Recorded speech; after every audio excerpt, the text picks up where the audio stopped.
A Agrodefesa, ela atuou de forma exemplar na contenção da gripe aviária em Goiás, quando teve um foco aí que foi registrado. E eu vou conversar com Giovanni Bastos, que é coordenador regional em Rio Verde e esteve acompanhando esse caso estava na sua regional, né, Giovanni? Boa tarde. Boa tarde, Fabélia. Boa tarde a todos. É um prazer para nós estarmos aqui.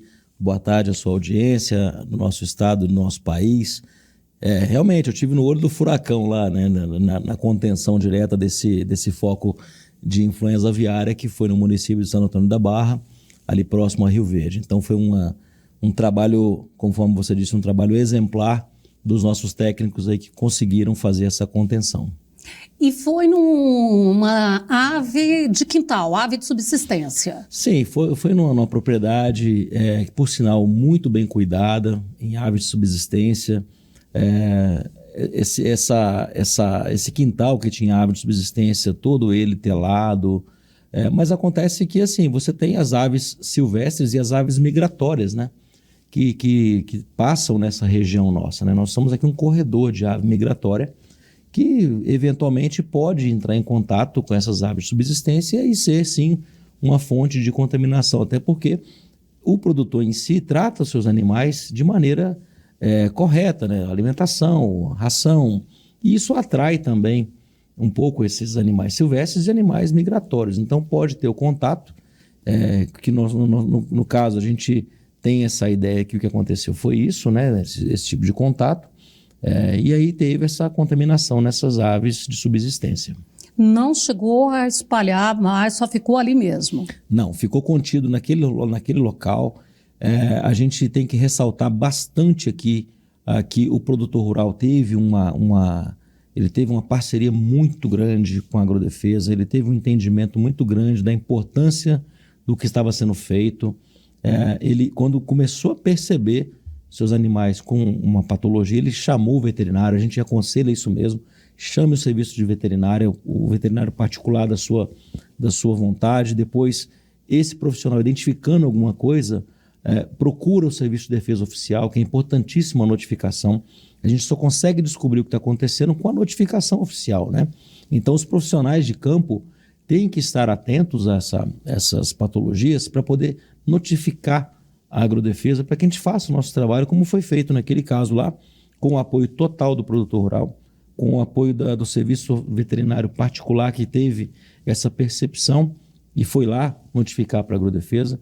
E a gente teve uma ação muito rápida, muito efetiva, com um sucesso gigantesco.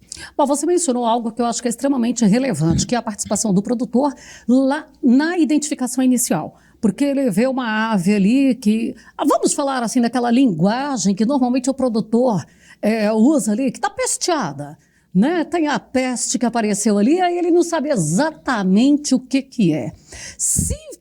Quando se trata de um produtor mediano, organizado ou grande, ele tem um serviço veterinário particular.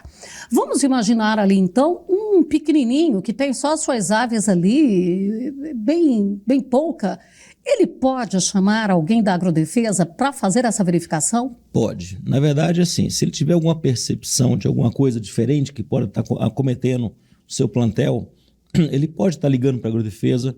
Nós vamos fazer uma entrevista inicial com ele, né? Captar informações iniciais ali que poderão ser fonte de informação para que justifique uma ida direta. Pode até ser descartado, né? Ali já uma necessidade. A grande vantagem é o seguinte: nós temos hoje o nosso corpo técnico muito capacitado.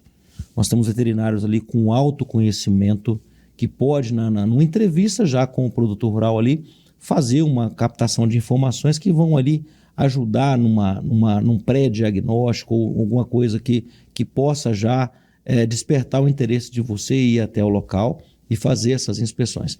Temos também veterinários do Serviço de Extensão Rural da Emater também, que são parceiros que podem ser também contactados para que faça esse tipo de levantamento e aí nos chame para poder fazer um diagnóstico em comum, né? Para a gente poder identificar esse tipo de patologia. Então o produtor ele tem que ter essa opção de poder ligar para a gente poder dar essa assistência e orientação para ele também, mesmo aquele que não tenha condições de fazer uma captação de um serviço veterinário particular. Vazio sanitário da soja.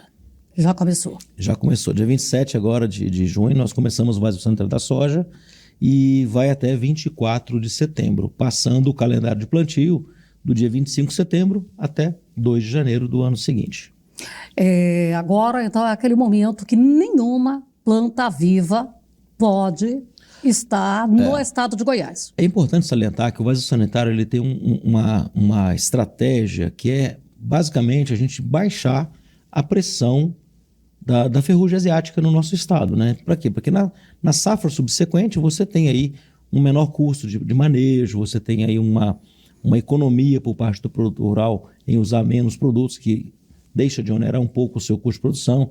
Então o vaso sanitário são esses 90 dias aí que deverão ter isenção total de plantas vivas de soja nas áreas, para que você diminua não somente a pressão da ferrugem asiática, mas outros tipos de pragas e doenças também que acometem a lavoura de soja, né? Giovanni, em relação à declaração do rebanho.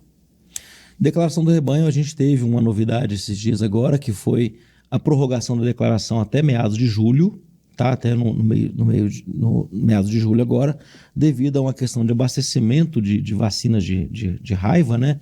No mercado, a gente teve locais aí que estavam com problemas de abastecimento, então a gente entendendo que isso não é culpa do produtor, a gente tem que ter essa sensibilidade de estender esses prazos aí para que o produtor faça essa busca dessa vacina e faça a sua declaração, que é importantíssimo o produtor fazer sua declaração de rebanho. Lembrando que todos os animais novos, os bezerros, né?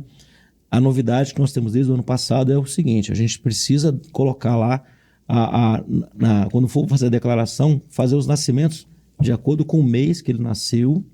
Para quê?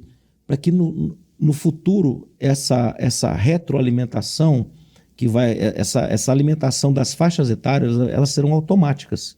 Quando você coloca lá o mês do nascimento daquele bezerro, quando ele terá 1 ano, o sistema já vai entender que ele já mudou de faixa etária e fará isso de maneira automática, não necessitando que o produtor faça aquela ida na agrodefesa, uma declaração de evolução de idade dos animais, né?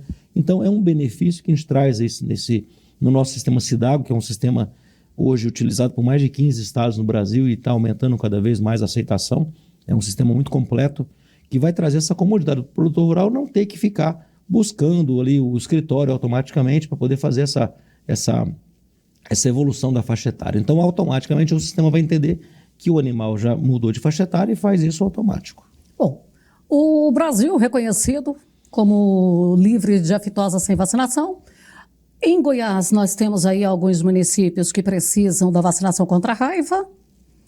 E como é que estão as outras vacinações, brucelose, essas coisas assim? Como é que estão essas patologias em relação ao bovino?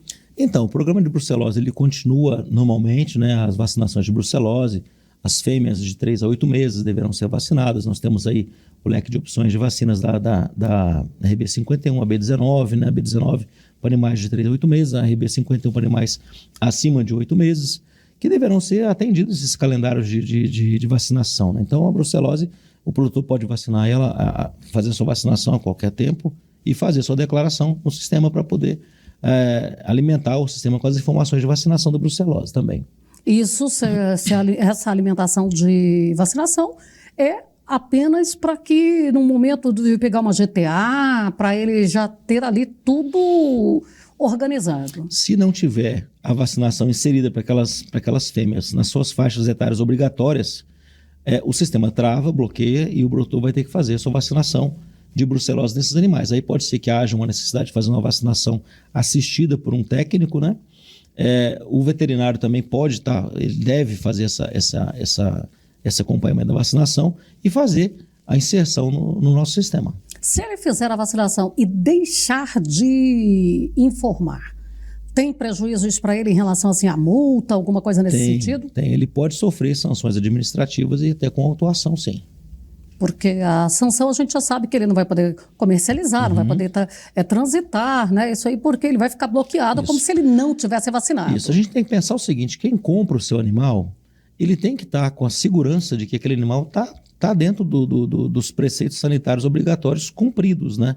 Então, se você comprar um animal que tem algum tipo de doença, como a brucelose, o prejuízo é muito grande para quem compra, porque se você não tem a segurança de que o animal está imunizado, você pode perder aquele animal. O animal pode estar acometido com a brucelose ter problemas reprodutivos, né? Então são situações que o produtor rural tem que se defender e proteger, não somente ele com o seu plantel, mas para quem ele vai vender o plantel dele também, né? Agora, fazer uma pergunta aqui, que vou te perguntar se eu posso perguntar, né?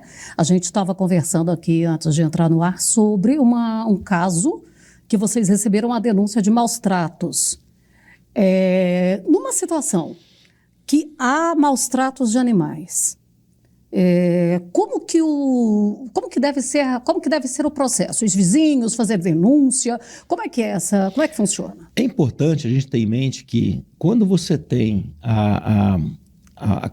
quando você tem a aptidão e a vontade de ser produtor rural e você cria seus bovinos, seus equinos, seus bubalinos, ou então seus ovinos, você tem que entender que ele é um ser vivo que está ali dependendo de você, né? Então você tem que zelar pela boa alimentação, pelo trato desses animais. E quando você não tem isso, você entra numa seara que requer essa questão dos maus tratos.